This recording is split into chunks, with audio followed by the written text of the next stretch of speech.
In the heart of early 18th century London, a nation grappled with colossal war debt. Britain, triumphant but financially strained after the War of Spanish Succession, sought a miracle. And in 1711, a group of audacious financiers, led by the charismatic John Blunt and Robert Harley, presented one, the South Sea Company. Their proposal was bold, almost fantastical, to consolidate and manage the national debt in exchange for exclusive trading rights to South America, a land brimming with fabled riches of gold and silver, then largely under Spanish control. The promise was intoxicating, unimaginable wealth for the company, its investors, and a solution to the nation's crippling debt. Parliament, swayed by the Allure, granted the charter. The stage was set for one of history's most spectacular financial manias. Initially, the company's progress was modest. Peace with Spain was slow to materialize, and the promised trade yielded little. But the true engine of the South Sea Company wasn't trade. It was financial engineering and public perception. By 1719, they proposed a more ambitious scheme to take over the entire national debt. To fuel this, they talked of peace, of shiploads of treasure, of a new era of prosperity. The public, hungry for fortune, began to believe. In early 1720, as the scheme gained parliamentary approval, South Sea stock, initially trading around £120, began its ascent. Fueled by rumor, speculation, and aggressive marketing, it climbed and climbed. £200, £300. The nation was gripped by what can only be described as a speculative fever. Exchange Alley, the heart of London's financial district, became a frenzied carnival. Lords and ladies rubbed shoulders with merchants and maids, all desperate to buy into the dream. Stories abounded of fortunes made overnight. Coachmen became gentlemen, servants, masters of their own estates. The mania was infectious. Other, often ludicrous, bubble companies sprang up in its wake, promising riches from equally improbable ventures.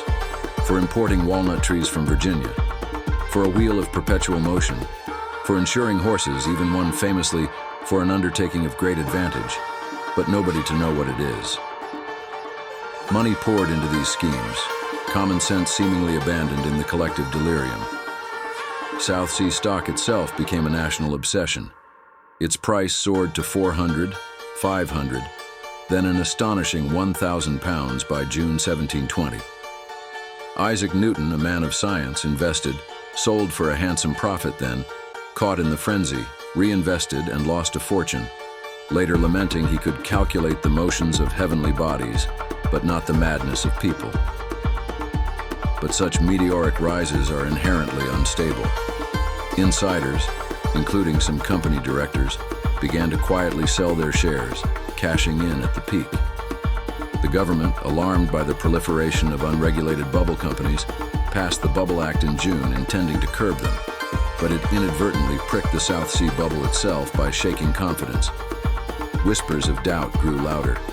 The promised South American trade remained elusive. The sheer mathematics of the stock's valuation defied logic. By August, the tide began to turn. A few nervous investors started to sell, then a few more. The trickle became a flood. Panic set in. The stock price, once a symbol of boundless optimism, began its terrifying descent. £900, £700, £500. The descent was far more rapid than the ascent. Fortunes built on paper evaporated in days. Exchange Alley, once a scene of jubilation, transformed into a theater of despair. Bankruptcies rippled through society, from the highest echelons to the common folk. Lives were ruined. Suicides were reported. The economic fabric of Britain was torn. The crash of the South Sea bubble in late 1720 was a national catastrophe. Public outrage was immense. Parliament launched an inquiry, uncovering corruption, bribery, and fraudulent accounts within the company. Directors had their estates confiscated. Politicians were disgraced.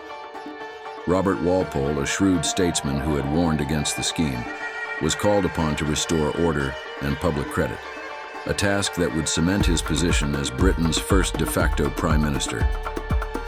The South Sea bubble became a cautionary tale for centuries, a stark reminder of the dangers of speculative manias, herd behavior, and the illusion of easy wealth.